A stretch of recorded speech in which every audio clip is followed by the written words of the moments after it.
As 5 defesas mais importantes da história do futebol. Você já se perguntou qual é a defesa mais importante da história do futebol? Eu não tô falando necessariamente da mais bonita, nem da defesa mais plástica. Defesa bonita aí tem um monte surgindo por aí. Eu tô falando daquelas defesas, aquelas que se o goleiro não pega, a história do futebol poderia ter tomado um rumo completamente diferente. Eu separei aqui 5 defesas, 5 que pra mim são os verdadeiros divisores de águas da história do futebol. E a última, cara, se essa bola entra, muda tudo. A 5ª defesa é a do Gordon Banks em Pelé, na Copa de 70. Vamos começar com uma das defesas mais famosas da história do futebol. Brasil contra a Inglaterra, Jairzinho pega a bola pela direita e cruza na área.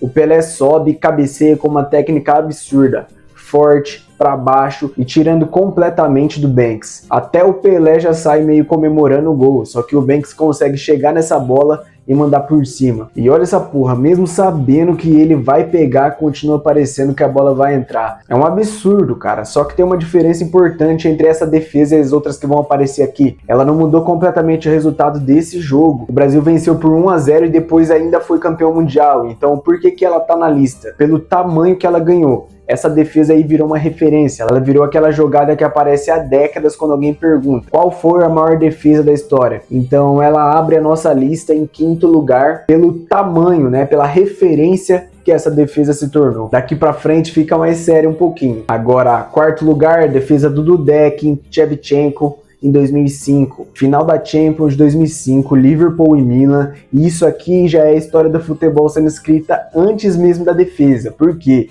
Porque o Milan termina o primeiro tempo vencendo por 3-0, cara. 3-0 numa final de Champions League.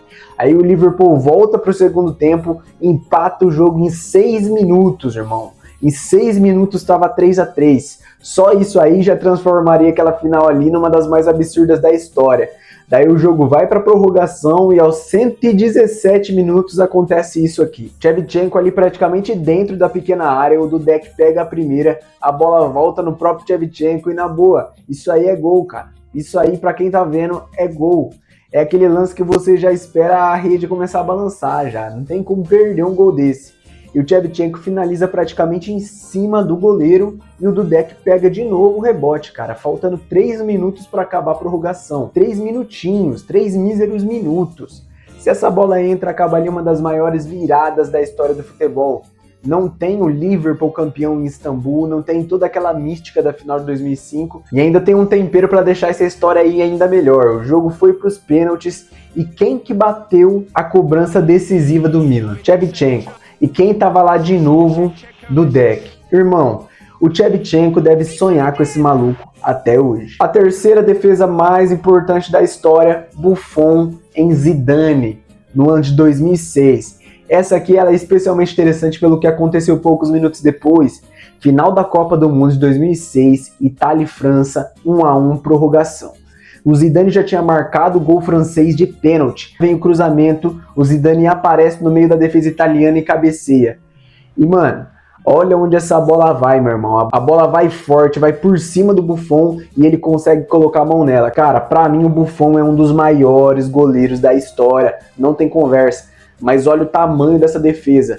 Final de Copa do Mundo, prorrogação, 1-1. Se essa bola entra, a França faz 2-1 e aí a história fica ainda mais maluca por causa do que acontece depois. É nessa Copa, é nesse jogo, poucos minutos após essa defesa do Buffon, o Zidane dá aquela cabeçada no Materazzi e é expulso. Uma das cenas mais famosas da história das Copas. Eu fico aqui pensando, cara, se o Zidane tivesse colocado na bola a força que ele colocou no Materazzi, talvez a Itália não fosse tetracampeã naquele dia. E brincadeiras à parte, olha como uma defesa muda completamente a memória de uma final. Se essa bola entra, talvez a última grande imagem da carreira do Zidane fosse um gol de cabeça numa final da Copa do Mundo. Só que o Buffon não deixou. A segunda maior defesa aqui do nosso vídeo foi a do Casillas com a finalização do Robben na Copa de 2010. Isso aqui também deve traumatizar o Robben até hoje, velho. Isso aqui é putaria. Final da Copa do Mundo de 2010, Holanda e Espanha 0-0, segundo tempo, o Sneijder pega a bola no meio e encontra o Robben completamente livre. E aqui, meu parceiro, acabou o esquema tático, acabou o treinador, acabou qualquer coisa,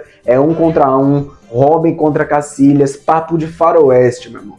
Um dos dois vai ganhar. O Robin sai sozinho, fica frente a frente com o Casillas e finaliza. E o Casillas com o pé salva a Espanha. E eu acho esse lance especialmente cruel porque o Robin não faz nenhuma cagada gigantesca, velho. Ele não isolou a bola, ele não tropeçou, ele não deu nenhum chute bizarro, ele não perdeu o tempo da bola. Nada disso, ele não perdeu passada, nada disso. Ele chega na cara do goleiro e finaliza e o Casillas simplesmente ganha o duelo. E olha o que acontece depois. O jogo continua 0-0 e vai para a prorrogação. Aos 116 minutos, faltando 4 minutos para acabar a Copa do Mundo, Iniesta marca. E a Espanha conquista a primeira Copa do Mundo da sua história. Agora, volta naquela bola do Robin. Se ele marca, provavelmente a Holanda finalmente conquista uma Copa do Mundo e a Espanha talvez não tenha o título de 2010. Aquela seleção espanhola continuaria gigantesca, claro. Tinha vencido a Euro de 2008 e venceria de novo em 2012, mas faltaria justamente a Copa. É literalmente uma esticada de perna mudando a história de duas seleções. E mesmo assim, pra mim ainda não é a maior. Em primeiríssimo lugar, gente, eu tenho certeza que eu coloco em primeiro lugar, mas a maior parte das pessoas também coloca em primeiro lugar. Não porque seja a defesa tecnicamente mais difícil da lista, definitivamente não é, mas é pelo momento. Final de Copa do Mundo, Argentina e França 3-3, cara, uma das melhores finais da história do futebol, tá?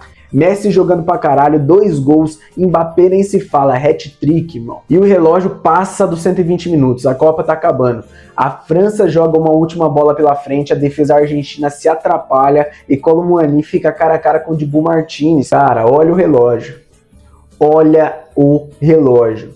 Não é uma chance aos 70 minutos, não é uma chance aos 90. A Copa do Mundo inteira aconteceu e tudo desembocou naquele momento.